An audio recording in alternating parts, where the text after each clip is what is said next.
الحمد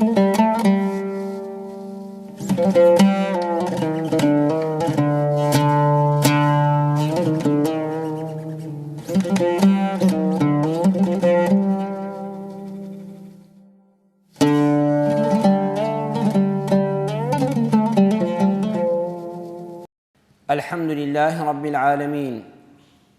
والصلاة والسلام على خاتم الأنبياء والمرسلين سيدنا وحبيبنا محمد وعلى آله وأصحابه أجمعين.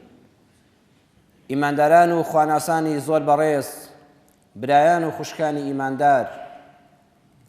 لە وتاری جومعەی ڕابردوودا لە خزمەت جەنابتان و مسلماناندا لەو درێژەی ئەو زنجیرە باسەدا کە بە پێویستم زانی لە ڕۆژی ڤالانتاین و خۆشەویستیەوە دەستی پێ بکەین و لە بەرجی ئاینی پیرۆز و پڕبەرەکەتی کاڵای باڵای ئینساندا لەسەر ئەم مەسەلە گرنگ و حەساسە کە پەیوەندی بە هەمومانەوە هەیە، پەیوەندی بە تۆی باوک و دایکی بەڕێزەوە هەیە، پەیوەندی بە چینی گشتی ئەم گەنجە جوانانەی ئەهلی مزگەوت و دین و تاعەت و عیبادەتەوە هەیە. ئیسلامی ئێمە ئیسلامێک نییە، دینێک نییە دینی توقوسات بێ، دینی کۆمەڵە شەعیرە بێ کە هەر تەنها لە چوارچێوەی چەند دەقە و سەعاتێکا تەواو ببێ. ئیسلامی ئێمە دینی دنیایە پێش ئەوەی قیامەتت ئاوەدان بکاتەوە، دینێکە دنیاکەت ئاوەدان دەکاتەوە. جا مەسئلەی هاوسەرگیری و خۆشەویستی نێوان کوڕان و کچان بە حەڵاڵی و بە مەبەستی هاوسەرگیری پێویستی بە قسە لەسەرکردن هەیە، هەموو ساڵێ لە چەند وتارێکا پێشکەش بە مسلمانان بکرێ. لە بەشی دووەمی زنجیرە باسی بنەماکانی هاوسەرگیری سەرکەوتوو دەچینە خزمەت قورئانی پیرۆز کە بۆمان باس دەکا ئینسان ناتوانێ بەتەنها بژی، تەنانەت بوونی کەون بەو گەورەی و فراوانیە لەسەر بنەمای بەیەکەوە بوونە. قورئان دەفەرمێ ومن كل شيء خلقنا زوجين. هەروەها لە قورئانی پیرۆزا دەفەرمێ ألم نجعل الأرض مهادا والجبال أوتادا وخلقناكم أزواجا. لە سوورەتی ئەننەبەئدا لە ئایەتی 6 بۆ 8 پەروەردگار دەفەرمێ ئایا زەویمان نەکردووە بە بێشکە و شوێنی حەوانەوەی تۆ ئەی مرۆڤ؟ بەبێ گومان جا قورئان زەوی شوبهاندووە بە بێشکە،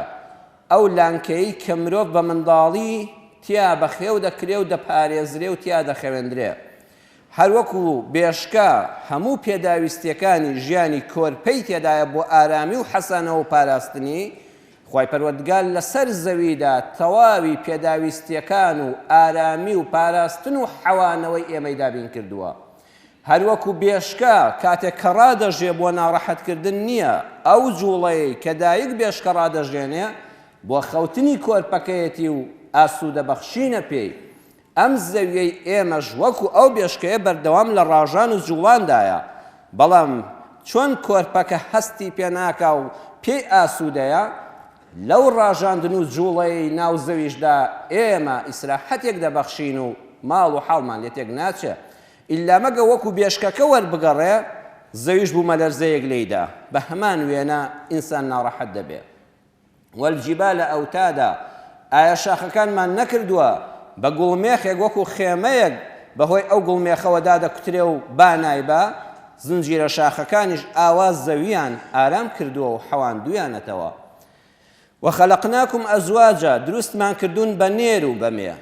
تەنها لە ڕەگەزێکە مرۆڤمان دروست نەکردووە، بەشی نێری هەیە و بەشی مێی هەیە کە دوایی بە زەواجی حەڵاڵ بە یەک دەگەن و مرۆڤایەتی لەوەوە هەمیشە سەر زەوی ئاوەدان دەکاتەوە.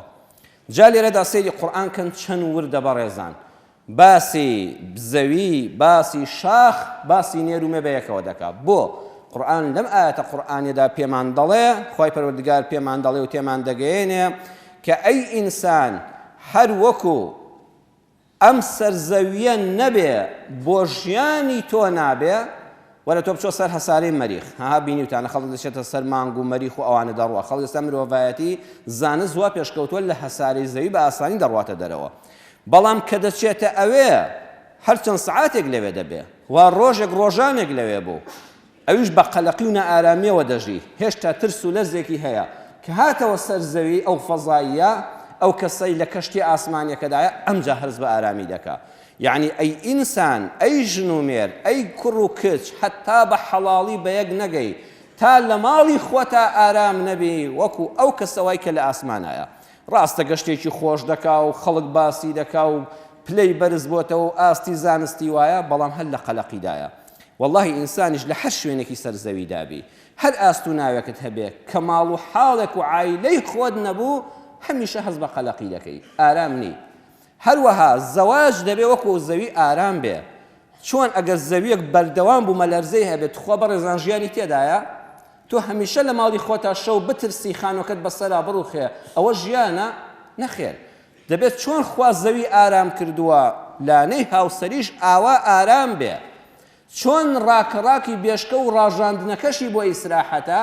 پیاو بەو هەموو ڕاکەڕاکەی ڕۆژانە دەیکا شەو دەحەسێتەوە. دایک بەو هەموو ماندووبوونەی بە کۆرپە و ماڵ و میوانەوە دەیکێشێ ئەحەسێتەوە. قورئان دەفەرمێ با ماوەکانتان وەکو بێشکەی ئارام وابێ، با ناڕەحاتی و بارە قورسەکانی ژیانتان نەق تێک بدا، با وەکو شاخ داتان کوتێ، با ڕەشەبای ژیان هەڵتان نەگرێ. قرآن يمد فرمي والليل إذا يغشى والنهار إذا تجلى وما خلق الذكر والأنثى. لسورة الليل آياتي يقبو سيدا پروردگار فرمي سوند بو خوابد صلاتي كوات تاريكي شو ديني. والله بعظمتي تو نبي يا الله أمر جروناك الشيء بسرا نايا بصورة نوي زوي وخور وهمو استيركان نبي يا مهر أول روناشي دابين أي كيف شو بدين بەڕاستی هاتنی شەو خەڵاتێکی گەورەیە کە ئینسان پشوو دەدا و ئیسراحەت دەکا. هەروەها سوێند بەو خوایە کە دوای تاریکی شەو جارش کە گزینگی بەیان دەدا و تشکی خۆرتان بۆ دێنێتەوە سەر زەوی و ژیان دەست پێ دەکاتەوە و جم و جوڵ دەجوڵێتەوە. سوێند بەو خوایە کە نێرومەی دروست کردووە. تەماشاکە قورئان چیمان بۆ باز دەکات. چۆن شەو و ڕۆژ دوژمنی یەکتر نین، بە پێچەوانەوە تەواوکەری یەکترن. بەڕێزانە سەیری ئەو وڵاتانە کەن ئەڵێن 20 ساعتی بەس ڕۆژە 2 ساعتی شەوە تخوا چ ژیانێکی تێدایە؟ هیچ نییە. ژیانێک خۆشە کە شەو ڕۆژ دیار بێ، کە سابەت دیار بێ و ئیسراحەت دیار بێ. ژیانێکیش خۆشە کە نێرومێ بە یەکەوە پشوو بدەن. چۆن شەو دوژمنی ڕۆژ نییە، ڕۆژ دوژمنی شەو نییە، ژن و پیاویش دوژمنی یەکتر نین. ئێستا دایان ڕێکخراو هەیە بانگەشە بۆ ئەوە دەکا ئەی ژن دوژمنی پیاو بە، ئەوە ژن پیاو سالاریە هەیە، دایان ڕێکخراوی پیاو هەیە سوکایەتی بە ژن دەکا. نەخێر لە دینی ئێمەدا لە قورئانی ئێمەدا دەفەرمێت چۆن شەو و ڕۆژ یەکسانن، هەردووکیان پێویستن. واللهی ژن و پیاویش ئاوا یەکسانن. ئەو کەسانی کە داوای یەکسانی نێوان ژن و پیاو دەکەن وەرن لە قورئانی ئێمەدا تەماشاکەن. خوا بە نمونە پێمان دەفەرمێ شەو و ڕۆژ لەیل و نەهار تەواوکەری یەکن، بە هەردووکیان ژیان جوان و ئاسوودەیە. واللهی ژن و مێردیش ڕەگەزی نێر و مێژ ئەگە بە حەڵاڵی بەیەک گەیشتن ئەمجا ژیان ئاسوودەیە. بۆیە لە کاتی خۆیدا لە تەفسیری جەواهیردا تەنتاوی جەوهەری بە ڕەحمەت بێ دەفەرمێت کاتی خۆی لە دەوڵەتی عوسمانیدا بڕیارێک درابوو هەر گەنجێک تەمەنی گەیشتە نزیکی 18 بۆ 20 ساڵ، پارەی هەبوو، خانووی هەبوو، وەزیفەی هەبوو، مەعیشەتی دابین کراو بوو، ژنی نەهێنا، واجبە حکومەت پارەی لێ بستێنێ ساڵانە وەکو زەریبە بیدا بەو گەنجانەی کە پارەیان نییە و دایانەوێ ژن بێنن. مادام حەدی هاوسەرگیریت هاتوۆتە پێشەوە زوڵم لە کۆمەڵگا مەکە. کاتێک کە تۆی کوڕ ژن ناهێنی کچێک لەولاوە پەکی دەکەوێت، کاتێک کە تۆی کچ شو ناکەی لەولاوە زەرەدن لە کوڕێک داوە. ئەبێ حکومەت حتا تەنانەت ئەو وەزیفەی سەرشانی دەوڵەتە کاتی خۆی لە دەوڵەتی عوسمانیدا ئەوە هەبووە بە هەموو کەم و کوڕیەکانیەوە کە بڕیاری داوە هەر گەنجێک توانای بەدەنی و ماڵی هەبێ بەڵام ژن نەهێنێ ئەبێ حکومەت پارەکانی لێوەرگرێ و بیدا بەو کەسانەی کەوە پێویستیان بە هاوسەرگیریە و نیانە. جا ئەوەکو چۆن شەو ڕۆژ بنەمای هەیە بۆ هاوسەنگ بوون، هاوسەرگیریش چەند بنەمایەکی هەیە. جومعەی ڕابردوو هەندێکمان باس کرد. ئەمڕۆ دەچینە خزمەت یەک ئاەتی قورئان کە دەفەرمێ هن لباس لەکم وأنتم لباس لهن. ئەی پیاوان، ژنان بەرگ و پۆشاکی داپۆشەرن بۆ ئێوە، ئەی پیاوان ژنانیش بە هەمان شێوە ژن و پیاو بەرگ و پۆشاکن بۆ یەکتر. لە خزمەت ئەم ئاەتە قورئانیەدا، لە خزمەت ئەم چەند وشە کورتەدا 12 حکمەتی قورئانی پێشکەش بە جەنابتان دەکەم. هەر ئەوەندەی کە من بەم نەزانی خۆمەوە لێم هەڵێنجاوە، ئیتر زانایان ئەبێت چەندیان لێ کۆڵی بێتەوە. خوا دەفەرمێ هاوسەرەکەت ئەی پیاو ئەی ژن مێردەکەت وەکو جلوبەرگ وایە. بزانین جلوبەرگ بۆ ئینسان چۆنە و لەسەر چ بنەمایەک ئینسان سوود لە جلوبەرگ دەبینێ. خاڵی یەکەم جلوبەرگ بۆ منداڵ هەڵ ناگیرێت تا گەورە دەبێ. تەماشاکە خۆشەویستم، ئەگەر تۆ منداڵێکی مەلۆتکەی کچت هەبێ معقولە حرمەتم هەیە بۆ هەموو ئەو کەسانی کە تووشی ئەم کارە هەڵە بوون بە ناتێگەیشتن لە شەرعی. ڕێزم هەیە بۆ هەموو ئەو مامۆستانی لە بەرژی جبەی مێزر و مەلادا تووشی ئەم هەڵە گەورەیە بوون بە فتوای ناو کتێبێک کە ڕەمێ بۆ کاتی خۆی نووسرابێ، بۆ فتوایەکی عەرەبی نووسرابێ، پەیوەندی بە ئیسلامەوە نییە. معقولە بەڕێزەکەم تۆ کچێک لە بێشکەدا بێ لەسەر لانک بێ تەمەنی 6-7 مانگ بێ بچی بڵێ ئەم قماشە زۆر نایابوو جوانە هەڵی دەگرم کاتێک کە بوو بە 17-18 ساڵ و وەختی شوکردنی هات ئەمجا ئەم جلەی لەبەر دەکەم. توخوا خەڵک پێ ناڵێ گەمژە و جێلی دوو لە ڕووی ئێوە بەرە وەڵات دەڵێن کاکە لێی گەڕێ حتا ئەو دەگاتە حەدی گەورە بوون و وەختی شوکردن 1000 جلوبەرجی تر دێتە گۆڕێ. ئەو کاتە چێ دەڵێ ئەم ڕەنگەی بەدڵە، چێ دەڵێ ئەمەی دەوێت، چێ دەڵێ بەسەر ناچێت. دەیوە قورئان دەفەرمێ ئەو جلوبەرگە بۆ منداڵەکەت ئامادە مەکە لە مەلۆتکەیەوە بڵێ دوای 17-18 ساڵی کە لەبەری دەکەم. ئەم ئاەتە پێمان دەڵێ هەموو کچ بە شودانێکی سەر بێشکە ناڕەوایە. تخوا معقولە منداڵێک لەسەر بێشکەوە مارە بکرێت لە کەسێکی تر؟ معقولە کابرا لە کوردەواری خۆماندا ئەو نمونانەمان زۆر بینیون ژنی هێناوە دواتر کچی براکەی لەسەر بێشکە دراوە بە کوڕێکی ئەو ماڵە، ئەم دوو منداڵە لێک مارە دەکرێن و کە گەورە دەبن ئەم دەستگیرانی هەیە ئەو دەستگیرانی هەیە و نازانن چێیە. ئەمە شتێکی ناڕەوایە. بۆیە ئیسلام لەگەڵ عرف و عادەتا لە زۆر شتا نابێت تێکەڵاو بکرێن. عرف و عادەت دەبێت دامبنەی بەوەدا کە هەڵەیە هەر وەکو منداڵەکە نابێت جلوبەرگی بۆ هەڵگری تا 17 ساڵی تر کە خۆی گەورە بوو دەبێت اختیاریکە. دووەم جلوبەرگ نابێت بە زۆر و بە تەکلیف لەبەر کەسێک بکرێ. ئێستا جەنابتان زۆر جا کوڕتان هەیە، من ئەوم لە گەنجان بیستووە، ئەڵە کراسێکی سووری قۆڵ کورتم لەبەر کردووە باوکم وتێتی ڕۆڵە لەبەری مەکە ئەوە بۆ ئێمە ناگونجێ، ئەوە لەگەڵ بنەماڵی ئێمە ناگونجێ. نەباوکو دایکی بەڕێز لێی گەڕێ تۆ کاتی خۆی ئەگەر تەمەنت 17-16 ساڵ بووە هەروەکو ئەو بیرت کردوێتەوە. ئێستا تۆ عمرت 50 ساڵە، عمرت 6 ساڵە، تەمەنی تۆ لەگەڵ ئەوەدا ڕۆیشتووە، ئەبێ ئەم کوڕە ئازاد بێت چ ڕەنگێک لە مەرهیمێ ناشەرعی نییە. کراسەکەی سوورە، قۆڵی کورتە، تەزبیحێک لە ملیایەتی قژی تا ئێرە بەرداوەتەوە، ئەمانە لە چوارچێوەی شەرعات دژە شەرع نین. ئەمانە مۆدیلێکن لەگەڵ ڕۆژگاردا دێن و دەڕۆن دەبێت گەنجانی ئێمە. مهمە لە چوارچێوە شەرعیەکە ناچنە دەرەوە کە نەسێکی قورئان و حەدیسی لەسەر بێ حرامی بکە. لێیگەڕێ با بە ئازادی وەکو ئەم سەردەمە بژی. مهمەیە ئەهلی مزگەوتە، مهمەیە تاعەت و عیبادەت دەکات، تەوحیدی خوایەک خواناسی هەیە. ئەم جلوبەرگە معقول نییە تۆ بە زۆر لەبەر کچەکەتی کەی، بە زۆر لەبەر کوڕەکەتی کەی، بە تەکلیف لەبەری کەی، تخوا لەبەر خاتری من لەبەریکە. چونکە هەر جلوبەرجێک بە زۆر لەبەر یەکێکی کەی هەر ئەوە تا زەختی تۆی لەسەر نەما، هەر ئەوە تا چاوی تۆی لەسەر نەما یەکسەر فڕی دەدا. زۆرمان بینیوە لە کۆمەڵک دەوڵەتە حیجاب بە فەرزی لەسەر خەڵک تەعین دەکرا ساڵانێکی پێشووتر. کابرا دەپەڕێتەوە ئەم مەرزەکە، من بۆ چاوی خۆم بینیمە لەشکەکەی یەکسەر لێ دەکاتەوە فڕی دەدا، وەزانێت بە تەوق لەسەری کراوە. بۆیە لە دەوڵەتی دینی ئیسلامدا ئەگەر حاکم بێ نابێ هیچ کچێک بە زۆر لەشکی لەسەر بکرێ، نابێ هیچ تەندورەیەک لە پێی خەڵکادا بکەندرێ، ئەبێ قەناعەتی پێ بکرێ، قەناعەتی پێ بکرێ. ئەم جلە شەرعیە کاڵایەکی جوانی پڕ بە باڵای تۆیە. جل نابێ بە زۆر و بە تەکلیف لەبەر خەڵک بکرێ. قورئان دەفەرمێ دەی چۆن جلەکە نابێ بە زۆر و بە تەکلیف بێ، نابێ هاوسەرگیریش بە زۆر بێ، نابێ کوڕەکەت بە زۆر و بە تەکلیف کوڕم لەبەر خاتی من تو کچی مامتە پشت و پەنای خۆمانە ئافرەتێکی بەدینە بە ئەخلاقە جوانە بیانە تەکلیفی لێ بکەیت.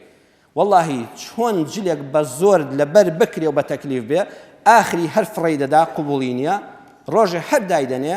حەز هاوسەرگیریەکیش بە زۆر و بە تەکلیف بێ و لەبەر خاتری ئەم و ئەو بێ بڕوان پێ بکەن ڕۆژێ بە تەلاق کۆتایی پێدێ.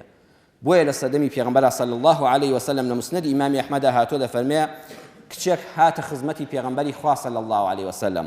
وتی ئەن ئەباها زەوەجەها وهی کارهة، ئەی پێغەمبەری خوا صلی الله عليه وسلم باوکم داومی بە کوڕێک، کوڕەکە بەدینە بە ئەخلاقە کاسبە، بەڵام من دڵم نایخوا، والله حەز ناکەم هاوسەرگیری لەگەڵ بکەم. باوکم دەڵێ هەر لەبەر خاتی من، کچم وعدم داوە، کچم پیاوی باشن، بنەماڵەی بەڕێزن، ئەی پێغەمبەری خوا ئەم دڵت چی لێ بکەم کەوا ئەو کوڕەی ناوێ. فخەیەرەها النبی صلی الله عليه وسلم، پێغەمبەر فەرمی کچم بۆ خۆت اختیارت هەیە، حەز دەکەی شووی پێ بکە، حەز دەکەی شووی پێ مەکە. باوکت حتا ئەم شوێنە ئیتاعی تۆ واجبە لێرەدا بڵێ باوەژیان بە قسە ناکەم دایکەکەم دایەژیان بە قسە ناکەم ئیتاعی ئەمر و دایک و باوکت نەشکاندووە لێرەدا ئازادی خۆت نابێت بە قوربانی دایک و باوک بکەی پێغەمبەری خوا صلی الله علیه و سلم ئازادی کرد فەرمووی کچەکەم تۆ ئازادی لەوەی شووی پێ دەکەی یان پێی ناکەی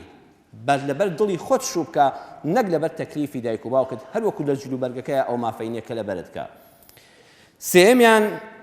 با جلوبەرگەکەت خۆشەویستەکەم لەگەڵت بگونجێ لە ڕووی جەستەوە ئەو جلوبەرگەی کە خەیات پێت دەگرێ ها کە دەیهێنێ ماڵەوە سەی دەکەی یەک تۆز قۆڵەکەی درێژتر بێ بێتە سەر دەستەکانت ئەڵێ کوڕە بەخوا بە کەڵکی من نایە ئەگەر ئەوەندە تەسک بێ نەتوانی تێیدا بجوڵیتەوە دووبارە بۆی دەوەیتەوە یان هەر فڕی دەدەیت دەڵێ بۆ خۆی ئەم جلوبەرگە لەگەڵ ئەم جەستەی مندا یان ئەوەندە پێتەوە چەست بیان ئەوەندە فشەڵ بێ بۆ تۆ جێی زەلامێشکەش بێتەوە ناگونجێ با ڕەنگەکەی لەگەڵ تۆدا بگونجێ بۆ نمونە پیاوێکی بەڕێزی وەکو ئەم پیاوە بە حرمەتانەی ئەهلی مزگەوت کەوا ئەزمونێکیان هەیە لە ژیاندا و سەر و ڕیشیان لە ئیسلامەتی کوردایەتیدا سپی کردووە معقولە پیاوێکی ڕیش سپی کراسێکی قۆڵکردی سووری لەبەردا بێ هەر بۆ خۆ سێریکی دەکەی دڵ کوڕە وەڵڵا ئەمە لەگەڵ تەمەنی تۆ ناگونجێ قورئان دەفەرمێ با هاوسەرەکەت وەکو جلەکە لە دوو شتا لەگەڵ تا بێتەوە بۆ حەجمی تۆ ببێ ئاساییە بەلای من وەکو خۆم ئاساییە بەلامەوە کابرا مەترێک باڵای بێ ژنەکەی 2 مەتر بەرز بێ بەڵام وەختی ئەزانی تووشی گرفتی ناو کۆمەڵگا دەبی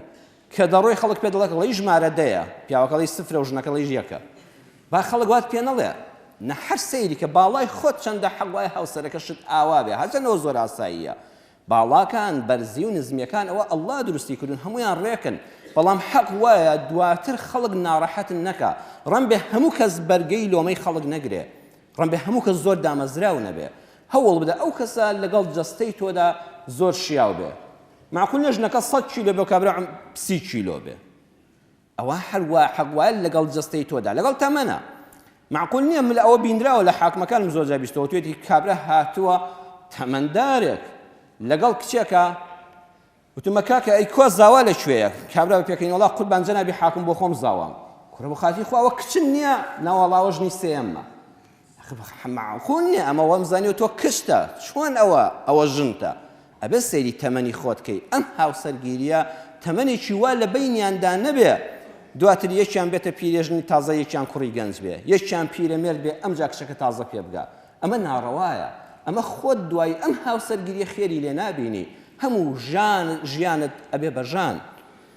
سێمیان چوارەمیان جلێک بکڕە هەر وەکو لە بازاڕە خۆشەویستانم ئێمە جلێک دەکڕین کە چی بێ کورد نەبێتەوە و کاڵ نەبێتەوە جلی وایە کە بیکەنە ئاوە ئافرەتان ئەو باشتر دەزاندەی کەنە ئاوە دڵەن کورد بووەتەوە هەر جلی وایە پێشەوەی بیبەن بۆ لای خەیات لە ئاوی هەڵدەشێشن دڵەن چونکە کە چۆن ناو ئاوە دوای کورد دەبێتەوە شڕواڵێکت کردووە پانتۆڵێکت کردووە بە قیاسی خۆت وەڵا جارێکە شت دەبێتە 3 چارەک دەبێ فڕی دەی بە عەمەل ئەو کورد بووەتەوە هەیە کاڵ دەبێتەوە یەک جار جوانە یەک جار ئاوی بینی 2 ڕۆژ بەر هەتاو خۆر کەوت یەکسەر کاڵ دەبێتەوە ئەو ڕەنگەی بەردەدا تۆ ئەگەر چوویە بازار تخوا ئەم قماشە دەکڕی ناوەڵا حەزەکەی نە کورد بێتەوە نە کاڵ بێتەوە هاوسەری وا هەیە هەر بۆیەیە خۆزگە دوای ئەوەی کچ شووی کرد بۆ هاوسەرەکەی هەموو ڕۆژێ میکیاژی بکردایە بەڵام ئەگەر پێشتر هەموو لەشی بۆیە و میکیاژ و سوور و سپیاو بێ وەختی ئەم کوڕە بینیوێتی بەم هەموو جوانی و لێوی ئاڵ و کوڵمی سوورەوە کە دەیگوازێتەوە و سوور و سپیا و لێبەوە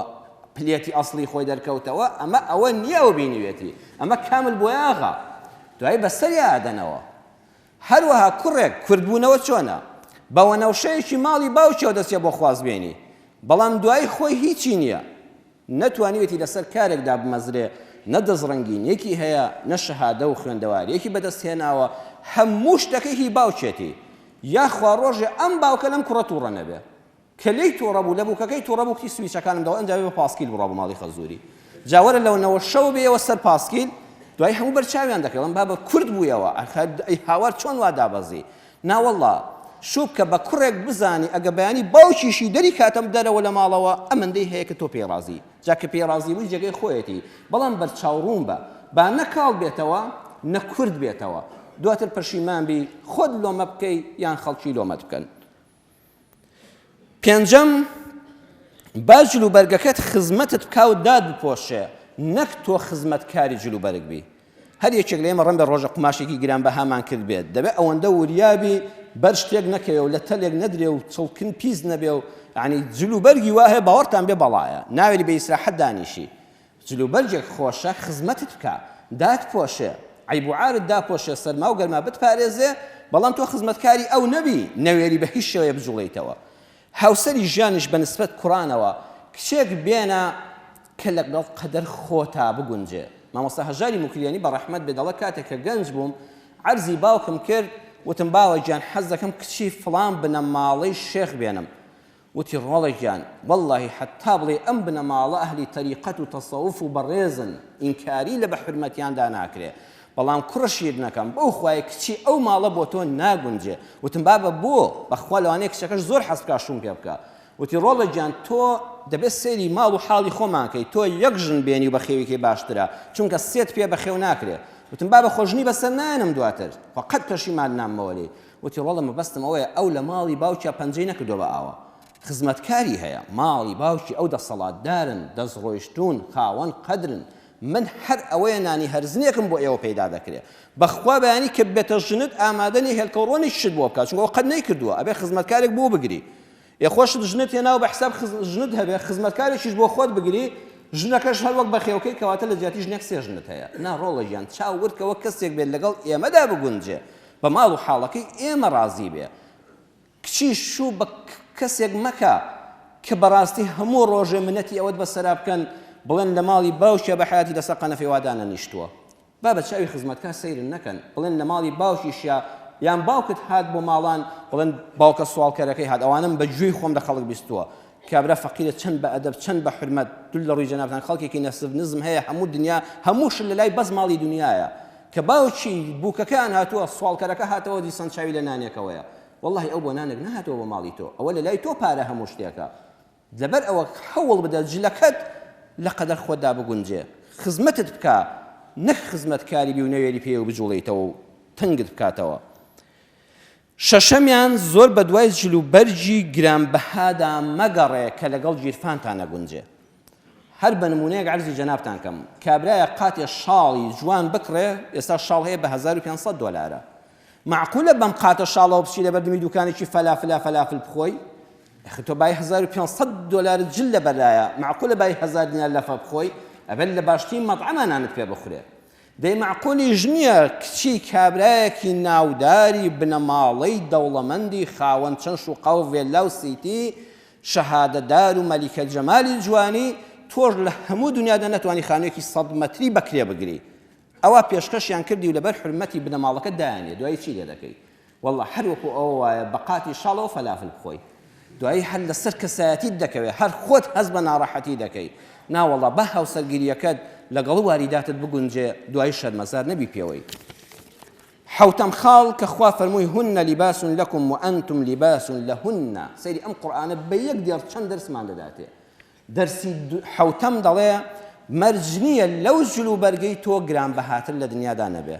قەد وا بیر مەکەوە ئەم جلەی من لەبەرمایە نابێ قوماش نە لەمە چاکتر هەبێ نە جوانتر هەبێ نە گرانتر هەبێ هەرگیز واش بیر مەکەوە لەم مێردەی تۆ کوڕی شۆخ و شەنگتر لە دنیادا نەبێ ناوەڵڵا خوای گەورە ئەمی بەنسیب من کردو هەزار حەمد و سەنا بۆ خوای گەورە قەد وا بیر مەکەوە ئەوەندە بەرز مەڕوانە لەمەی تۆ چاکتر نەبێ لە جلوبەرگا لە مێردە کەشتا خوشکەکەم جوانتریش هەیە و باشتریش هەیە و پیاوتریش هەیە ئەی کوڕ قەد وا میسالی بیر مەکەوە دەبێ هاوسەرەکەت جوانترین ئافرەتانی سەرزەوی بێ ئەمە ڕەنگە بۆ تۆ گونجابێک کە خوای گەورە بەنسیب یەکی کردون و شکری خوای لەسەر بکە چونکە دڵنیابە لەسەر و هەموو بەرزێکەوە ئیلا بەرزترێک هەیە لەسەر و هەموو جوانێکەوە جوانترێک هەیە ئەمەی کە تۆ هەتا قەناعەتی پێ بکە هەشتەمیان جلوبەرگ کاتێک کە لە بەرتایە بە دڵنیاییەوە چڵکنیش دەبێ پەڵەشی پیا هەڵدەڕێ شتێکیشی پێدا دەڕژێ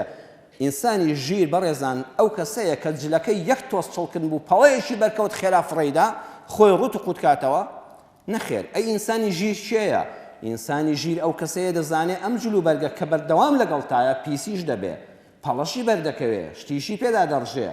جوانیەکەشی تۆزە ناشرین دەبێ بەڵام چاری چییە بە ژیرانە دەچی دەیکەیتە غەسالەوە یان بەدەست دەی شۆی پوخت و خاوێن وتویەکی دەکەیەوە تۆزە عەتری پێکە لە جاران جوانتر و پاک و خاوێنتر دەبێتەوە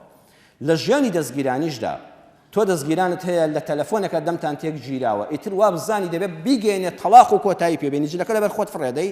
نەخێر هاوسەرەکەت گواستۆتەوە منداڵێکت هەیە نیتە تازە سەرەتای ژیانتە ئێتە ئەمجا بەریەککەوتنێک دوو تەبیعەتی جیاواز یەکتر ئاشنا دەبن بەریەککەوتن ڕوو دەدا هەروەکو پیاڵە چایەکە بە لەشتا دەڕژێ هەمووی ناشرین دەکا پیاڵەیە ماستا و لە نان خواردنە بە سەرجلەکان تا دەڕژێ معقول نییە فڕێ دەی ئەبێ بڕۆی ئەویش بیشۆیتەوە شۆردنەوەکەی چییە لێبوردنە لێبوردن ئەو شتنەیە کە پەڵەکان لا دەبا یەکسەر بە ئاوی لێبوردن یەکتری عەفوکەن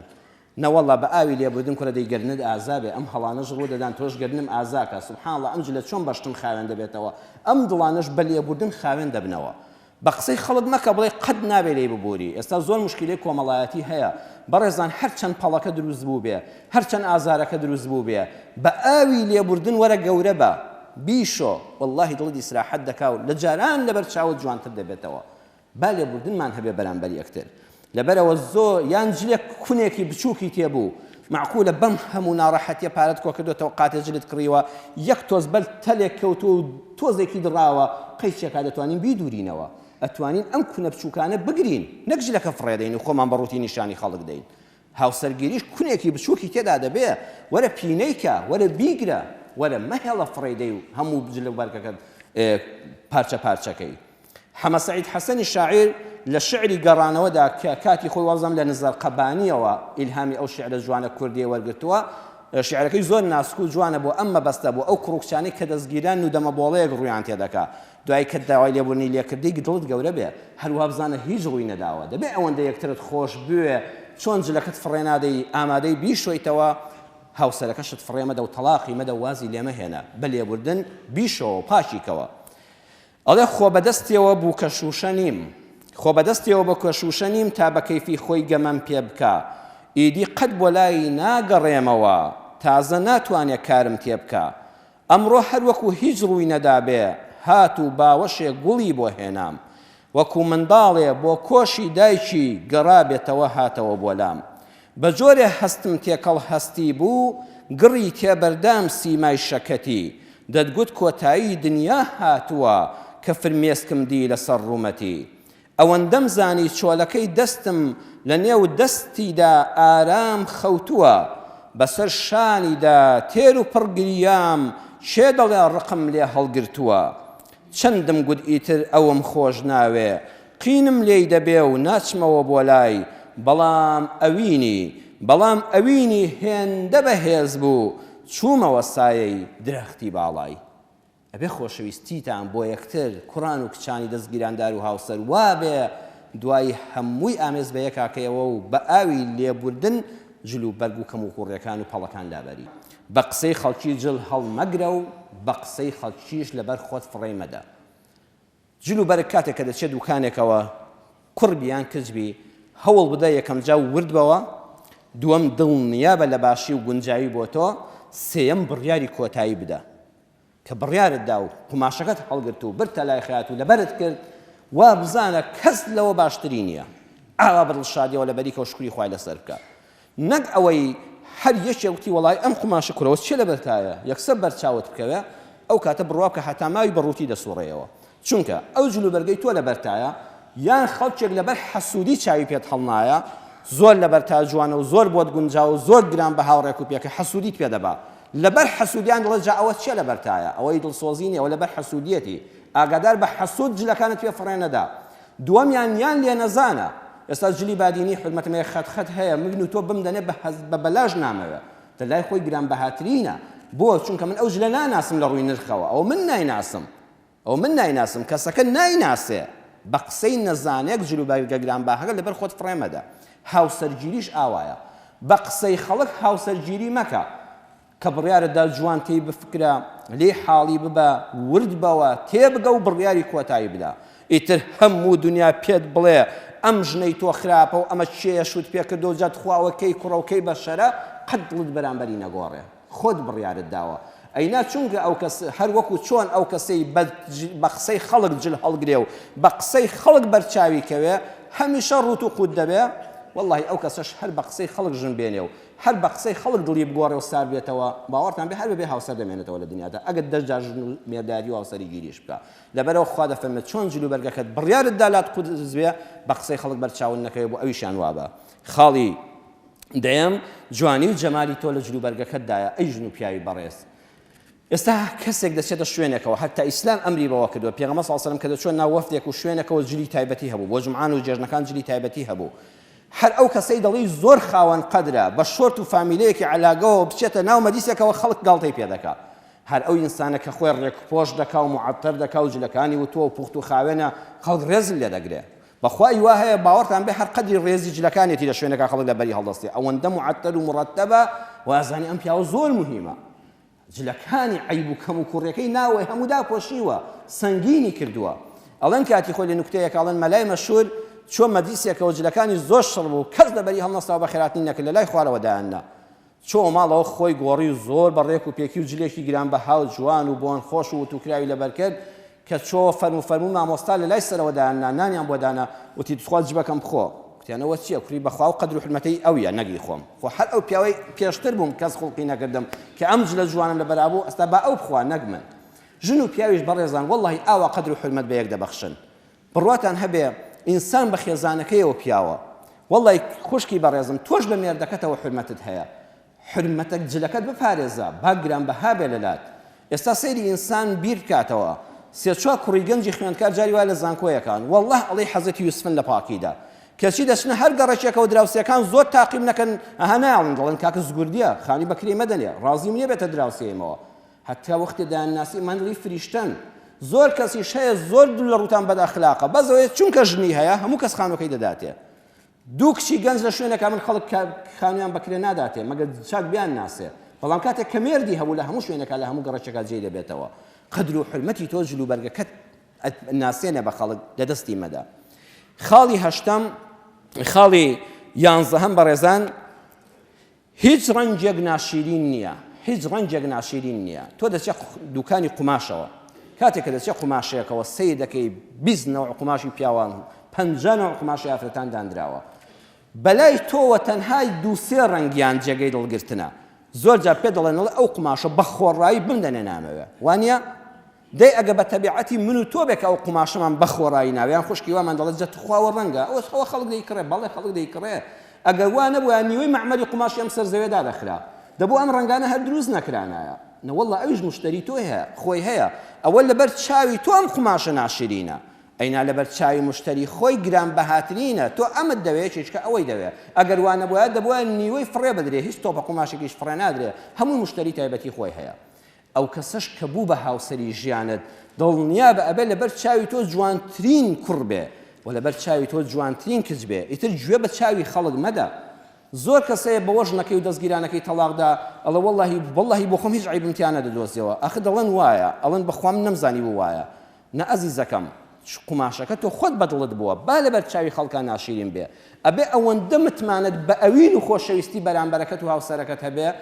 بەعەکسەوە دیفاعی لێ بکەی بەعەکسەوە نارەکانی ڕیسوا بکەی با بچینە خزمەت مەلای گەورەی کورد مەلا خدری نالی شاعیری گەورەی کورد کاتێک کە زەمی دەکەن دەڵێن تۆ حەبیبەت خۆش دەوێ حەبیبە کە خۆشەویستەکەی مامۆستای نالی ڕەحمەتی بووە مەلا خدری نالی جا ئەمە دینی ئێمەیە مەلا خدر گەورەترین مەلای سلێمانی بووە گەورەترین عاشقیش بووە هیچ عیبەیەکی لە دینی ئیسلامە تێدا نەبووە لە دیوانەکەی ئەمە تۆمار کراوە خەڵکی پێی دەڵێن ئەم ئافرەتە تۆ ئەم پیاوە سەنگین و ڕێک و پێک و قۆزە ئەو کچەت خۆش دەوێت کە چاوێکی خێلە لەگەڵ حرمەتم دەوەی کە چاویان ئەوایە چونکە هیچ کەس بەدەستی خۆی دروست نەکردووە و هەمووانیش دڵنیا بن جوانن ئەوە لەبەر چاوی منە تۆ ناشرینی ئەوە لەبەر چاوی تۆیە من ناشرینم ئەوە خوێندنەوەی خۆت ئەبێ خۆت وا بەلاوە بەڕێز بێ کە تۆ زۆر قورس و سەنگین و جوانی کەس ناشرین نییە مامۆستا نالی مەلا خدری نالی پێیان دەڵێ بابە ئێوە حاڵی غەڵەت حاڵی بوون ئەوە خۆشەویستەکەم کە حەبیبەیە و چاوێکی خێلە جای ئینسانی خێل لەگەڵ ڕێزمدا دووبارە و چەند بارە بۆ ئەڵی بەخێسەوە سەیری خەڵک دەکات لەسەر لادەی ڕوانێتی وەکو ئەوی تووڕە بێ دایمە چاوێکی نوقا و چاوێکی هەڵاتووە بزانین نالی چی دەفەرمێ ئەڵە پێم دەڵێن مەحبوبە خێل و قیچە مەیلی شەڕ دەکا خێل و قیچە یا تەرازووی نازی نەختێ سەر دەکا ئەڵە پێم دەڵێن حەبیبە مەحبوبە خۆشەویستەکەت خێلە ئەوە بەڕاستی چاوێکی نوقاندۆ ئەوە دەڵێ ئەوە چاوی خێل نییە ئەوە هێندە بەنازە چاوێکی نوقاندۆ بۆی تەرازووی نازی بڕاستکاتەوە ئەوە هێندە نازەکەی بە قووەتە تەرازووی نازی تۆزێلار بووە خێل و قیچە یا بە غەمزە بۆ نیشانەی دڵ بە چاو مەیلی ڕاش هاوێشتنی مەیلی ڕاست هاوێتنی موژگانی دڵ پەیکەر دەکا ئەڵێ پێم دەڵێن چاوێکی نوقاندووە نەبابەوە چاوی نەنوقاوە لەبەر خێلی ئەوە دەیەوێت دڵم بپێکێ ڕاوچی کە تفەنگداوێت چاوی هەردوو چاوی کراوەیە نەخێر چاوێکی نوقاندووە کاتێک تیرەکە داوێت دەوێت لە ناو جەرگ و دڵمدا کاتێک چاوی نوقاوە ئەوە تیری لە دڵم گرتووە نەک چاوی خێل و نوقسانی هەبێ ئەمجا لە درێژی شێعرەکانیان دەڵێ چاوی هەم ڕەنگی گوڵی مەستی شەو ڕۆژان مەدام یەک لە نەشگۆفتەی بەنەفشا یەک لە نەیلۆفەڕ دەکا هەزار ڕەحمەت لە مامۆستا مەلا عەبدولکەریم مودەڕیس و کاک فاتیحی ڕەحمەتی کوڕی بێ نوری خوا بەسەر گۆڕی مەلا عەبدولکەریم مودەڕیسە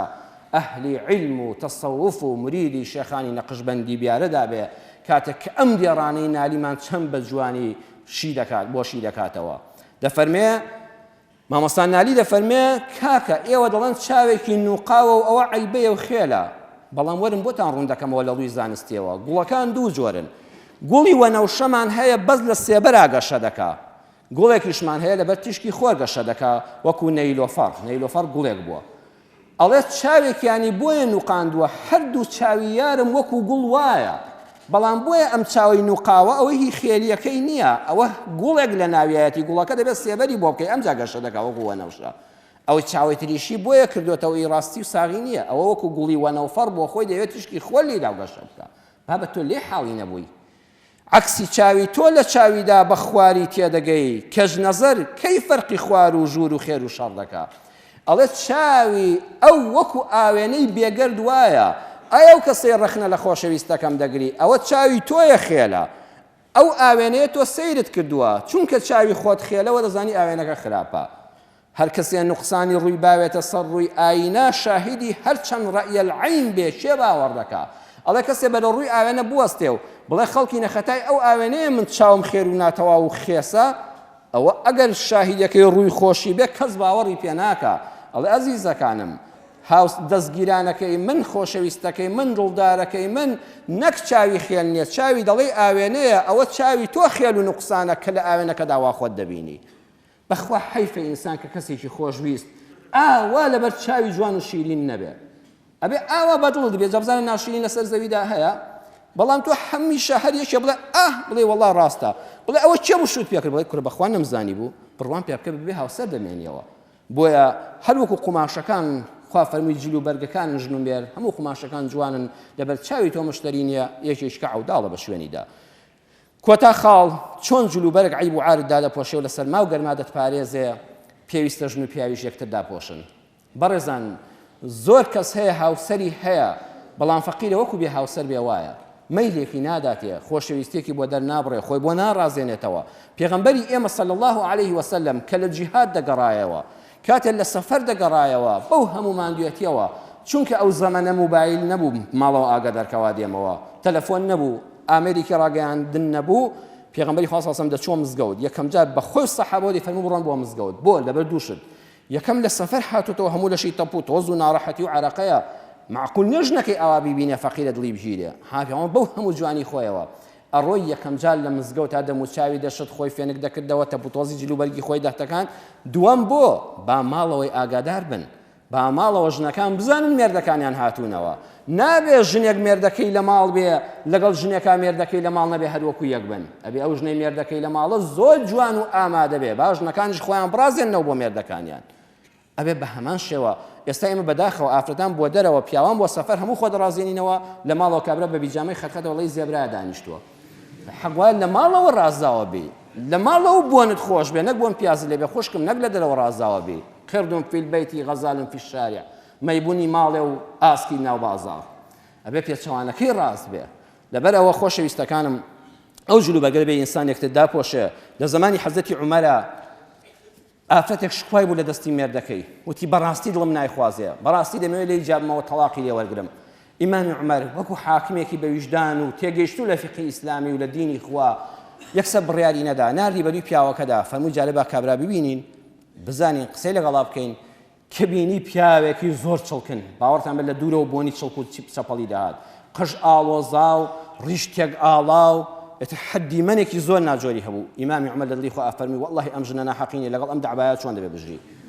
فەرمووی کاکە گیان دادە گیان بڕۆ لە شوێنی دادگادا شوێنی بەشی ژنان هەبووە داڵدەی ژنان ئێستا خەڵک پێ بێ شەرعیە لە حکمی ئیسلامدا هەیە ئافرەتێک لە جیاتی ڕاکا بۆ ماڵی ئەم و ئەو لە شسایی حکومەتە لە شوێنێکە بە حرمەتەوە پارێزراو بێ باشترە لە داڵدەی ژنان داینا نردی کابرایان بر بۆ لای دەلاک سەریان بۆ شت دەلاک سەری بۆ چاکرد ڕیشی بۆ چاکرد جلو بەرگێکی تازەی بۆ کڕی عەتری پێ کرد کە هاتەوە یەک پیاوی ڕێک و پێک نردی بە ژنەکەیدا و کابرا لە خزمەت ئیمامی عومەر لە دادگا دانیشت بوو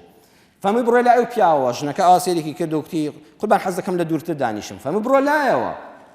کاتێک بە ئەمری ئیمامی عومەر لێ نزیک بووە فەرمووی سەیری کە کە سەیری کرد فەرمووی نایناسی ئەو تۆی فڵان کەس بە مێردەکەی وتی ئەرە وەڵام مێردەکەی خۆتە کتێی بووە جوان بووی بابە تۆزە خۆی گۆڕێەوە جوان وڵا دەستی گرت و بردیەوە بۆ ماڵەوە لێک جا نەبوونەوە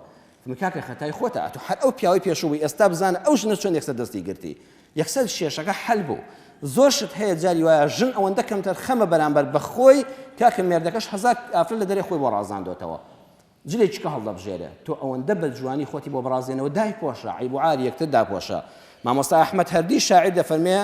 نییە جوانێک نییە شۆخێک سەری گێژم بخەمە سەر دڵی گەرمی تا هیلاشی لەشم دەرکە خەوی سەر باوەشی نەرمی ئەڵێ حەسەیریکە ئەم چەندێڕە کوردیە پەتیە جوانت خوا حەیف نەی ئینسان پەنا بۆ شیعری عەرەبی بەرێ